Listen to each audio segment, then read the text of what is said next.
Well, boys and girls, here we are back for episode 2, and I have a guest with me, and it is my daughter. Shaylee, how you doing? I'm doing good. How are you? You know what? I'm good. This is one of those things, family. We always talk about it, and I said I need to make sure the family's involved in this. And you said, "Well, I want to talk," and I said, "Okay, let's see. What are we gonna do? Where are we gonna start? And where would you like to start this journey?" My journey starts December 22nd, 1997. Wow, I was there. Yeah, I was too. you were. Yeah, you were late, but you got there. No, the whole thing with this podcast is just to take this little life journey, and I'm going to do little subcategories off of the branches of the tree, right? So I'll have different little subplots, so to speak, with this. So, for instance, I have my fight shirt on. Prostate cancer, that journey is going to be long. You're going to probably jump in on one of those episodes and go, here's what it was like being this far away and how I had to deal with that. You and I have shared a lot of stories in the time you've been around, and I think you have developed a really cool sense of being and the way that you're able to interpret what's going on around you. Sometimes that empath in you is a little too strong, and it's gonna create issues, and you go, how do I deal with that?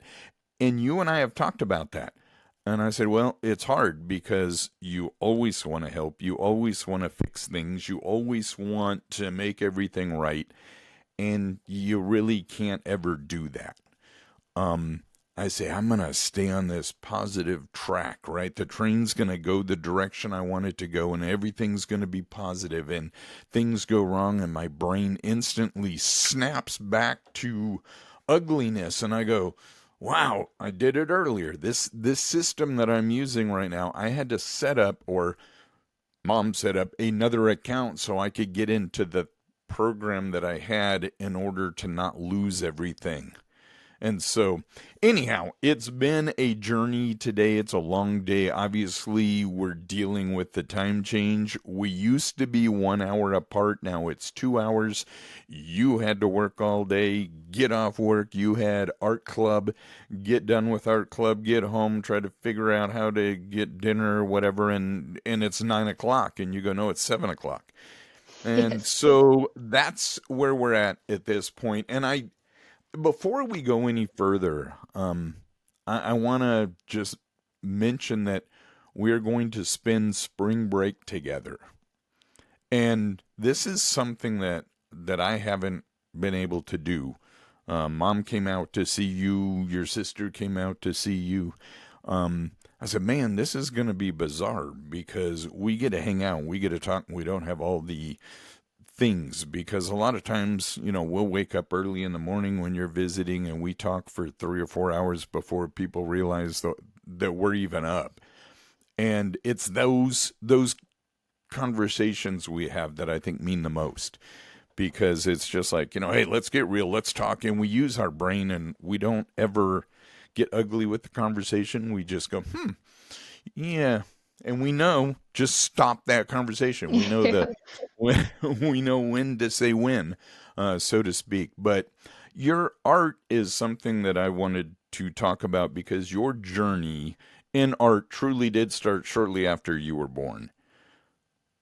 My favorite stories, and we tell this, I've told it 1,000 times when we talk about your art. I said, when you were little, you didn't want a coloring book. The coloring books were boring for you. You would want, hey, can I have paper? And as soon as you could say it, you were asking for it.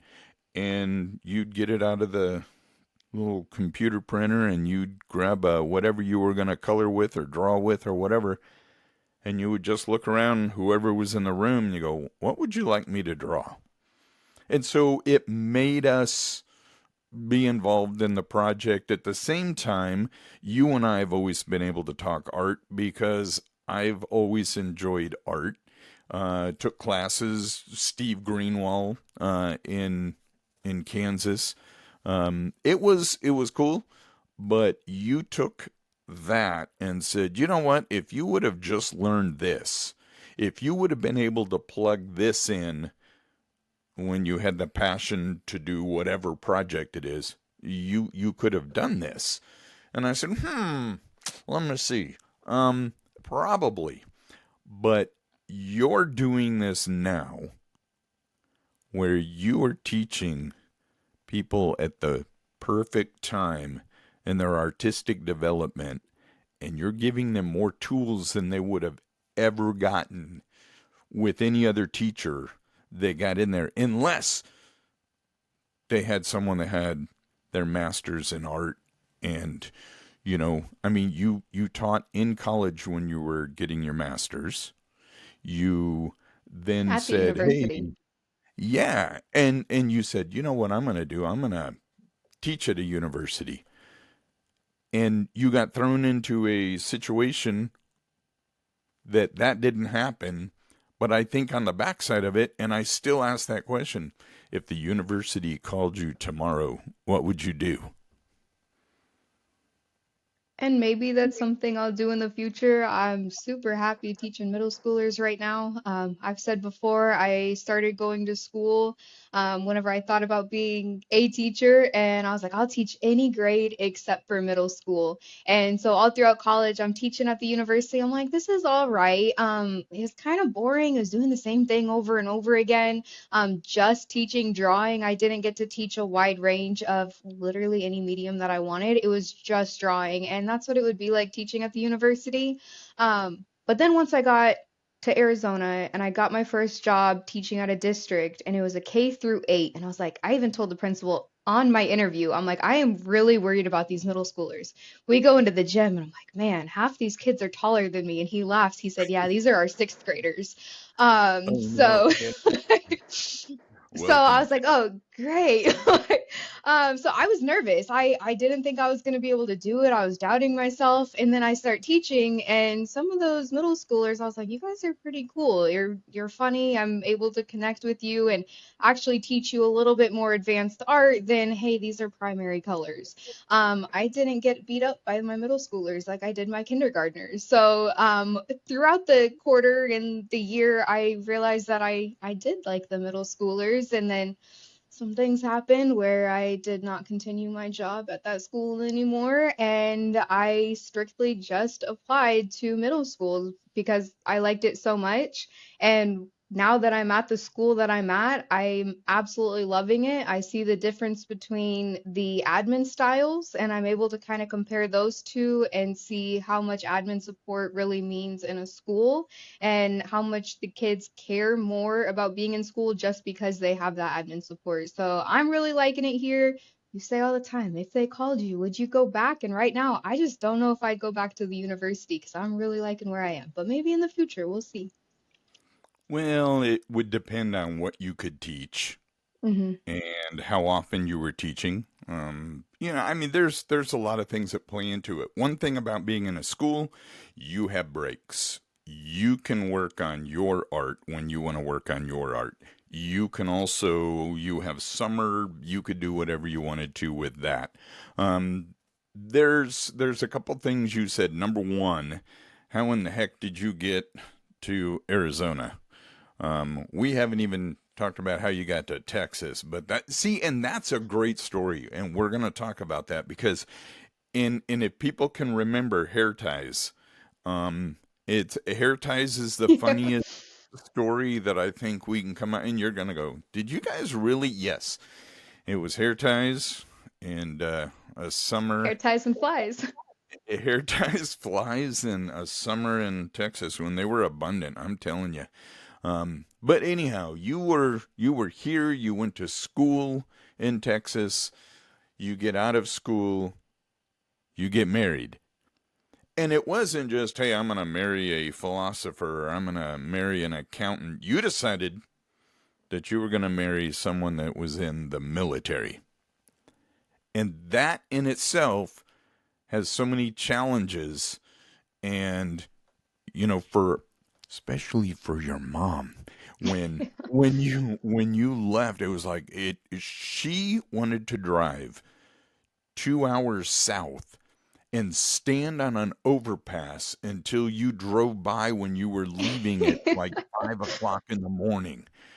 She would have camped on the overpass if I would have okayed the plan. I go, you can call her, and she goes, no, I just wanted It's one. not the And I go, same. wow. So her baby is now how many miles is it? It's like I don't even know. 1,200. I mean, I don't know. Two It's probably states, it's more three than that states because away, yeah, um, 13 hours. a 13-hour drive. There you go. Um, that crushed her, but at the same time, she is so proud of everything you're doing, and we talk about all of your accomplishments and everything. And she goes, "Well, did you know?" And it's funny because someone will talk art, and she'll go, I know Shaylee could do better than that. And so it's just, it's that mom thing. And she was so worried that because you were not only going that far away, you didn't have family around you. And you kind of grew up in a situation where family was everything. And regardless of what was going on within that was ugly. You know what? It's a relationship. And when you have as many people that we had in that relationship at one time, you're going to butt heads. And some people were butt heads, and that's what caused the problem. And then, you solve it, you figure it out. And that was the whole family thing. So, not just military, you married Air Force, and not just in the Air Force because he was going to work on helicopters or planes or something of that nature, or be on a flight deck somewhere. He said, nope, I'm going to be a lawyer. So get us from here to Arizona. From Texas to Arizona? Yeah, let's say you're When, graduated and you got married. okay. Okay, okay, whoa, stop, Kansas. back up. Okay. Well, no, we'll do that some other time. Just saying when I But moved. Okay. okay, you did move, but then, that whole thing, it also involves the U-Haul Yeah, and all absolutely. of That's the a story in things. itself. Right. And so there's a lot of things that we've experienced that we go, I don't know what's going to happen. But you getting married, it was that weird COVID time. Something that we were able to do that we could not do with any other child is have you were a senior in college and Undergrad. you were at home and Mm-hmm. you said, you know what? I prepaid. My apartment is already paid for. I don't want to be the only person around here. We can't go to class. I'm coming home.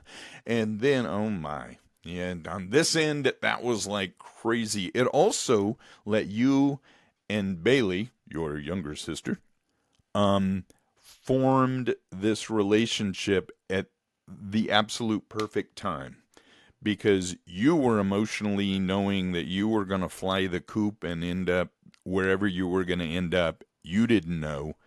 But at the same time, she was at that perfect age where all she has ever done was looked up to you and said, I want to be like Shaylee.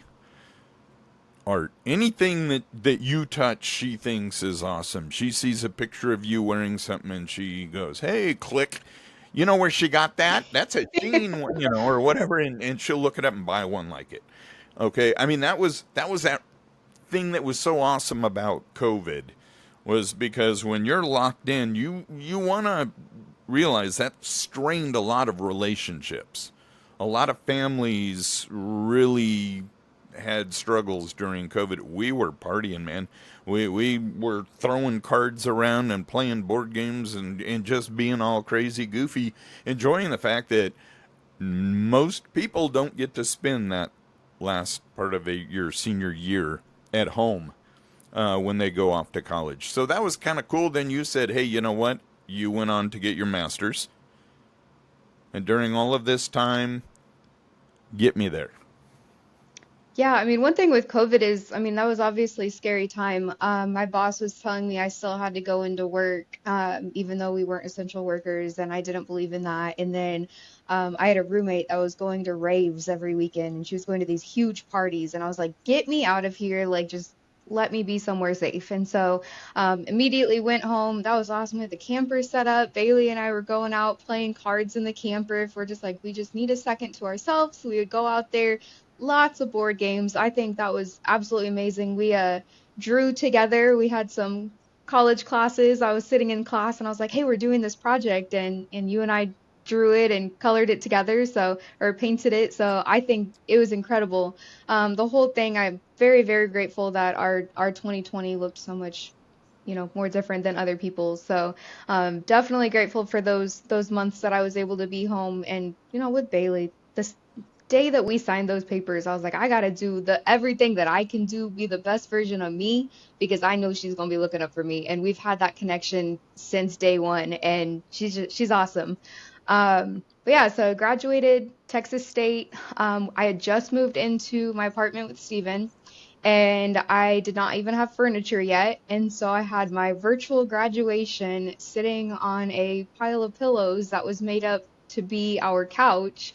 And I had my little imaginary tassel and I moved it over. I'm like, yay. I So that was did an it. Oh my interesting, goodness. yeah, like interesting experience there. I mean, even Stephen and I getting married, it was on the river walk with four people. Thankfully, you guys got to be there. Bailey got to be there, and his mom got to be there. We went out to a restaurant where we were the only ones in the entire restaurant, and that was it. I mean, I didn't need anything crazy, but it was just nice, small, just us. Thankful for the people that were able to be there. Yeah, shortly after we got our apartment, I started working at a pet store, and then started grad school right after that. While in grad school, I worked at the university as like a little peer mentor aide person. I was still working at PetSmart, and then I was also teaching at the university. So I was extremely busy during those times. It was really hard just being, I mean, 2 hours away from home and not being able to see you was like maybe once a month. And for me, that was not what I was used to. So those were really hard.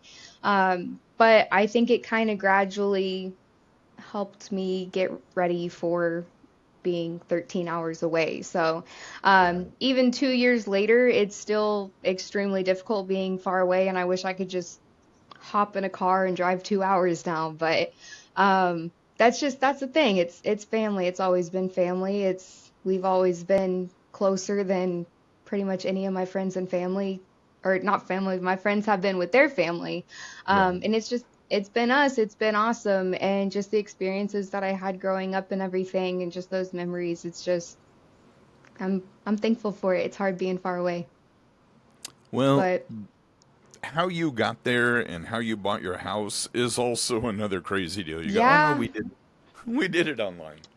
We did. We had not even seen our house whenever we purchased it. We found an awesome realtor. She came out, she did a really in-depth video, and she's like, the neighborhood looks nice, like it's just kind of tucked away downtown Buckeye. And oh, came from small towns and I feel like I'm right back there.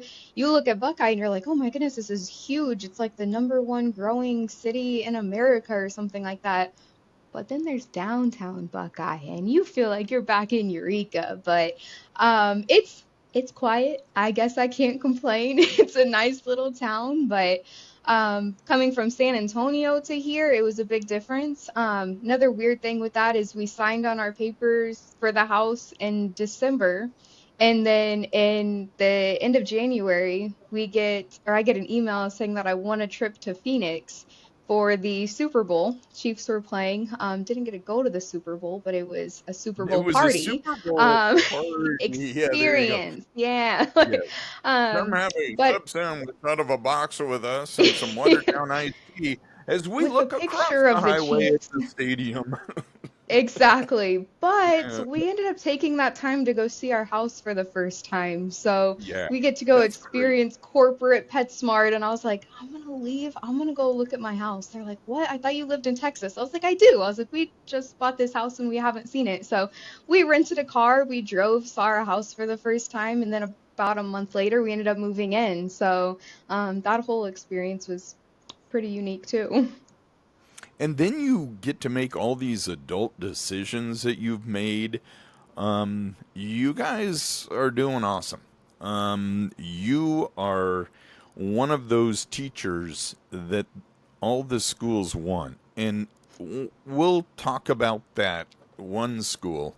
But it was weird because you were going through the what are they going to do? Every teacher goes through the contract, right? You're waiting to see if you get the contract. And they were telling you, oh, you know what? We have all new administrators coming in here from the top all the way down, new principals, everything. That principal that we had, we are going to keep. We shipped him off. He's now in Bosnia or wherever they sent him. I don't know. But you were in that position where you go, well, I'm here on like some kind of, what do they call it? Not an emergency Hmm. certification. Is that Hmm. it? And they said, oh my gosh, you were like way overqualified. You don't have a certificate from Arizona or whatever, but you can do this for us and we love you. And then when it came back, the new people said, if you don't have your teaching certificate in hand, um, you're going to get let go. And then you're all, oh my gosh, I'm going to lose my job. And was very upset. Logically, you were upset because you weren't going to be able to teach at that school. And then they turned around and hired somebody that was also on an emergency deal, and they didn't offer you that job. And then you turned around and said, the heck with this, applied. How many places did you interview? Only one. I pretty Only much got one. hired on the spot. Yeah. And they said, hey, let us show you around. And you were a little more cautious because you have experienced the first one. Every school district, there is that power struggle that happens from top to bottom. And all of the politics that are played out. It's like any business, anywhere, any job you've ever had, there's politics. If you want to, you can get mad at your job at any time because it's not always going to go your way. And you're like, that's not fair. And you said that. You go, this isn't fair. This, and then you get to this new place, and I go, wait. The thing that's cool about this, you won't be in Arizona forever. So go experience a new school with new administrators, new rules, new disciplinary actions. It's a whole new thing. You're going to learn another system, which is just going to help you with the next job. Then you fell in love with the place, didn't you? I did. Yes. Yeah, these students are awesome. I never, like I said, I never knew the difference that administration could really, have a hold on the entire school like it does. And I liked my last admin. Like as people, they were great. It wasn't their fault that the scores were low and they cleaned house. What kind of sucked is I had the assistant superintendent fighting for me because she saw how much of a change I took that art program from the previous year to that year. And she's like, no, guys, you can't lose her. And new principal said, I don't care, out. Um, Let go of 14 staff members. And unfortunately, I was one of them. They're lost. The next teacher that they had come in quit after a month. They got another one in. They quit after 2 months. They got another one in. They quit the very next quarter. So they don't even have an art teacher now. But I hate saying it, but everything happens for a reason. And at the time, I was, you know, like, why? Why is this happening? Everybody says I'm a good teacher. The students love me. The parents love me. Other teachers, like, why? And then I get here, I'm like, okay, maybe that was why. Like, this is a great school. It shows me what I need to look for in the future, the relationships that I've had with these students, and some of those students going through some really hard times and saying that, I'm the one that's kind of helped them pull through that. Like I feel like I've got my reason why now, and it's been an awesome year. So thankful for that. And one thing that's strange about the school that you're in now is the children are only in art for a quarter. And so they're there for what, 9 weeks? Hmm. Is that right? They go 9 weeks, and then they can't take that again unless they get lucky at the draw and there's not a whole lot of people and they can slide in there. Only if the teacher refuses to tell anyone that they've already taken art. And they can come That's back, an and that only accident. happens with the ones that are truly motivated to do it. But because of the fact that it was only 9 weeks, you said this isn't fair. I had these children that love art. I'm going to start an art club. And they go, there's no money. And you go, well, what do I need to do to start it? And you have to get a name and get a charter and somebody to back it. That's me. I have to sign off on it. What do you want to do? And you go, well, I'd really like to have, no, there's no money. Okay, that didn't all, I made all that up, didn't I? I mean, the first part was right. Yes, there were students that absolutely loved art. They wanted to take it again, Yes. especially my eighth graders that can't have my class again. So I started art club, but it was me going to the principal saying, "Hey, I want to start an art club." He says, "Cool, fill out this form." I said, "What about supplies?" He said, "We don't have money." I said, "I'll make do with what I've got."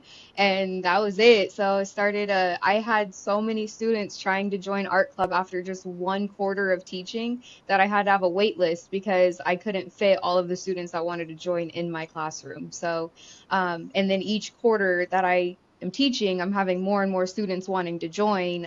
Some of them kind of fall off, they get into sports, things like that. So I'm able to squeeze in some other students, but yeah, I got a packed room because they all wanted art again, and that was their only way to have art again, unless there's some clinical errors that, you know, I don't mention and nobody knows. There's there's a funny thing that just happened. You accepted my story. You go, yeah, you know what, that was close.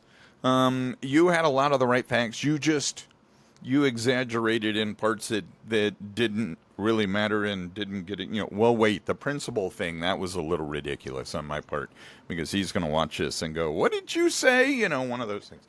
And it's just, that's me a lot of times when we're telling stories, it'll get exaggerated, but then people will go, there's no way. And you go, no, he's not kidding this time. That's actually the way it happened. The armadillo was there and we were walking around behind it going, what's it gonna do? And you wanted to pet it, and this was, we couldn't look up and say armadillos carry, oh, we don't want to do salmonella and stay away I'd or still whatever, pet it. but you still would. Yeah, I don't know, your brother was gonna pet one. He took a picture of an armadillo. But yeah, that was our Kansas armadillo. He hung around up at the radio station for a long time, but it was kind of cool. We were right there. That was an experience in itself, being able to have the deer, have all the experiences that we had with the outdoor world. But you and I are getting ready to go on that adventure, and we keep saying we're gonna spend spring break. I guess I fly in like Sunday. And then after we do the corned beef and cabbage and Guinness on Monday, we're getting up at 4 o'clock in the morning and driving to California to stay with a friend that I haven't actually seen in 30, a bunch of years. We talk on the phone a couple, 3 times a week. Best friend in high school. And we have been in contact since then. And so it's going to be an interesting trip because she's going to get to experience things and see people that I haven't seen in a long time. I was talking to Sean and he said, hey, have some people that may show up to see you, and we're just all going to have to hang out. And I go, dude, I told you. And he goes, well, when I said you were coming, they said they wanted to. And I go, okay. So Roop's going to be there, and Toph's going to be there, and Mike, and they wanted to come by and say hi. So you're going to get to meet people that I haven't seen in 40 years, haven't talked to in a long time. Mike used to tune in when we would do the St. Patrick's Day special on the radio with your Uncle Dave, and we Hmm. would do that show, and he would tune in California, and he'd write and go, hey, do you guys have, and I'm having a beer with you. It was good times. But we're getting out there.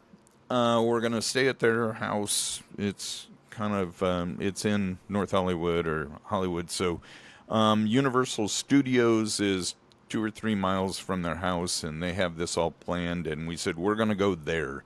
I want to leave his house, hit the beach, go up Pacific Coast Highway, point out some things there, and then drop into Newbury Park and do the thing, then swing through Northridge and that would be my running grounds when I was younger, and I haven't seen it in 40 years. So I don't know if I'm going to be able to help do anything. That's why I'm glad Sean's going to be chauffeuring us around and showing us the sights, because it's changed. It's going to be goofy, but you know what? The beach is still there, the mountains are still there, and the neighborhoods, and so those stories are still gonna be shared. So it's it's going to be cool. We have what, 10 hours, 10 and a half hours in the car, plus the traffic, and I'm not going to count that.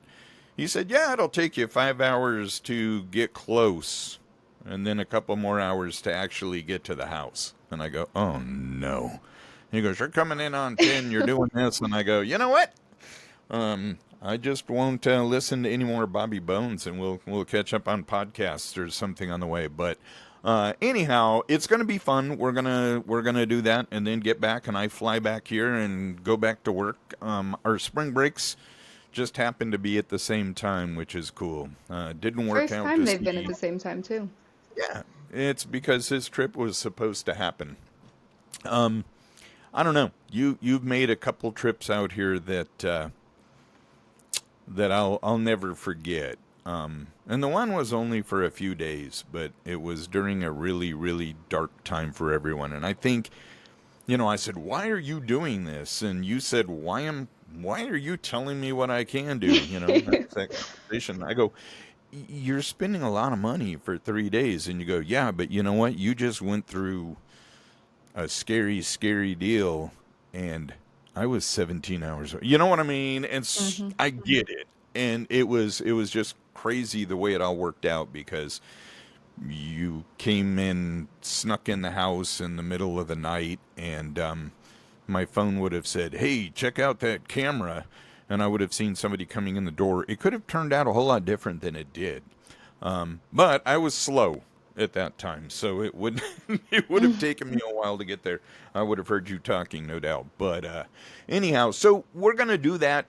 I want to continue some of these conversations when we get off. I do want your insight on the whole prostate cancer from a child's standpoint, because it's all part of the other podcasts that I'm doing now. I think it would be kind of cool if he saw it and said, "I want her to come on this show too," because it is a perspective that you don't get. We have no idea, and so Absolutely.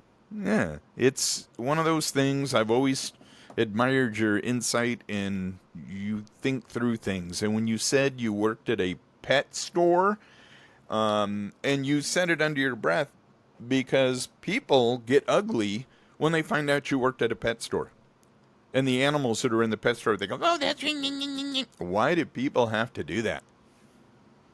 I mean, I get it. I worked there. I see all that, and that's why I'm kind of ashamed. Like I did what I could when I worked there for 2.5 years, but I mean, I was still a part of that, and I gave those animals the best life I could while working there, and I set them up for success on their way out the door. But I understand the criticism that the stores get, and a lot of my art in graduate school was about that too, so I definitely understand. But yeah, it's hard. I kind of do that to people when they're like, "Oh, I just bought a pet from PetSmart." I'm like, "Oh, why would you?" Because I've seen it, so I get that. I understand.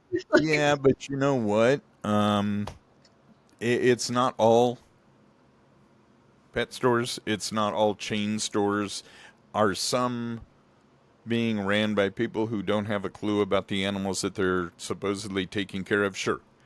But then you say, "Okay, I'm going to give you a question here that's a real life situation.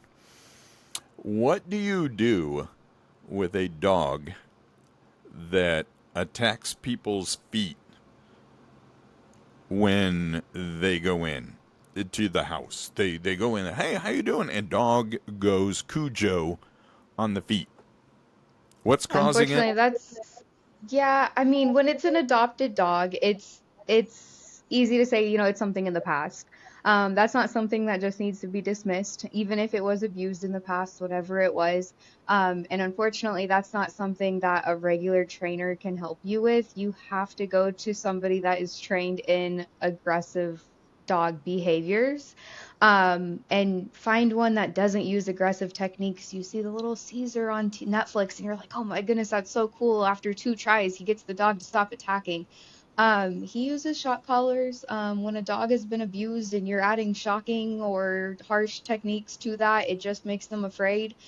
There's a lot of positive reinforcements and ways that you can train the dog out of that. A lot of it is just getting it to trust people again, which is not easy to do. The very first step, I would say, get a basket muzzle, not a fabric one, but a basket muzzle, and positively train the dog on the basket muzzle. Lots of treats in a safe environment, not around new people, not just shoving it on the dog's face. And that's going to make a big difference. I think every dog should be basket muzzle trained just in case they do have to go into one at any point. They put one on Cameron once because she growled whenever she got a shot. So I think any dog should be trained for that anyways. But yeah, unfortunately, that is somebody that's going to have to be trained in dog aggression, not just any trainer on the street. So that's my advice. And this is an example of another thing that we can talk about, and that is pets. And, when Absolutely. you go to adopt them, what do you look for? And I have horror stories of people that adopted animals. And a lot of times the adopted animals get returned to try to be readopted, or they get dumped, or however the owner of the dog at the time decides to dispose of them. Is that a nice way of saying that we have no idea where they're going? And you know what? This can happen with the pet that you buy from anywhere. And one thing we have to know, it doesn't matter what holiday it is, never buy a pet unless you're directed to do so by the homeowner that is going to be responsible for taking care of that said pet. Oh, look, I got you a bunny, and it's Easter time, and here, have a duck. And, and you go, what are you going to do with a duck? You know how long it's going to be till you get eggs, and then what are you going to do? But anyhow, it's another story for another day, and we get to do that a lot around here. And that's what I want to do. I want to dig into something. We touched on other topics. Things we'll come back to at some other point. Hair ties, flies, and a good time. All right, we have that in the U-Haul story and pets. We're going to talk about all of this stuff. But I'm thinking maybe we do one from California. Or the drive there. Interesting road trip Oh, conversations. a podcast from the road. All right, we'll talk about it. Okay, so you stick around. Don't just click see ya and leave. And we will do this again. Thank you for this. And in a few days, I will be there and we'll start this adventure. And we have to come back and at least talk about what happened, right? Because that's going to be, I don't know how many stories you're going to be able to actually tell people. I'm just kidding. Just kidding. Ha ha. I mean, honestly though, there's a lot of things that I could talk about. I mean, obviously, yes, pets. I went on a little rant and I talked about pets for over 30 minutes and I was like, "Oh my goodness, I've been talking too long." So that's definitely something I can talk about for a long time. But All also right. just the unique growing up with you doing radio, and as soon as you said you were doing this podcast, I was like, "This is going to be perfect," because I was like, "I missed your radio voice." I feel like you just feel so at home and comfortable in radio, and I'm just so excited for this and all the possibilities and everything that it can be. I remember, recording ads and little Christmas things whenever I was little. And eventually I, tried doing swap with y'all and filled in for mom a few times and didn't talk much, but I was little. And so just seeing, that experience as a child and growing up in radio is such a cool life. And Kansas to Texas, that crazy, U-Haul story, being alone for 3 months. Like there's a lot of conversations that Right. are had, but Another thing is, you've always been the fixer. Anytime anybody has problems, we're like, Dad, this is what's going on. It's like, okay, do you need a rant or do you need some help? So the fact that, we're gonna get some people on here, you're gonna be able to talk to them, and I feel like this is exactly what you need to be doing, and I think it's awesome. Well, part of it is it is therapeutic for me. But at the same time, it's a brain exercise because with my surgery and all the complications on the backside, I mean, I even talked to you about it. I go, I'm scared. My brain is not functioning the way it used to. And there's times, and it still happens during the podcast. I'll be saying something and I'll go, and then monkeys flew out. I don't know. Right. There's another one. Mm-hmm. I I just I have no idea where I was. And it was scary because it never happened to Yeah. me. It was always, hey, thought goes into boom and it comes out and what did you just say? And you go, I'll have to listen back. I don't know. Um but radio was awesome. You guys got to do things other kids didn't get to do because of radio. You got to meet people. How many people can go, yeah, William Clark Green hung out with us for a long time. Oh, you remember when Bo was all the artists that you met, and now you look at them and you go, wow, I wonder if they remember me. The whole, you're all, no, they remember me, though. We talked on They the remember radio you. forever. But, that whole radio voice you talk about, you get the microphone, you don't project like you do when you're having a conversation. Because you don't have to, because it's right here. I mean, I'm doing this now. People are sleeping. It's 10 o'clock. They have to go to work tomorrow. Oh, wait, I do too. See ya. No. Um, but it's like that. It's you gotta go. But radio's fun. The whole thing back behind the mic, sharing stories and being able to do this. I just keep saying, people, it's gonna happen. HCRD.online. It's gonna get better. I'm gonna get back into the swing of things. If you go, man, this is kind of cool. Do some funny stuff every now and then. You share some interesting stories. Wow, and my seat magically sinks. I'll go like this, and no, I'm all stretched and all weird. It's time for me to go. What do you think? It's I'm gonna get bedtime. out of here. All right, I'm telling you, people, like what you're doing. Share this with your friends, and if you have topics you want to explore, go ahead. There's nothing that won't be discussed. Yeah, I can't think of too many things I won't talk about. We just have to be careful how we talk about them sometimes. But anyhow, follow us on this trip because apparently she wants to do a podcast on the road. So we'll see how that works. Uh, wow, that'll be cool. It'll be single camera. It's going to be weird. Okay, we'll figure it out. You guys come back. Just keep it locked in. We'll be here, right? Next time. Yes, All right. absolutely. See ya. Thank you for hanging out with us.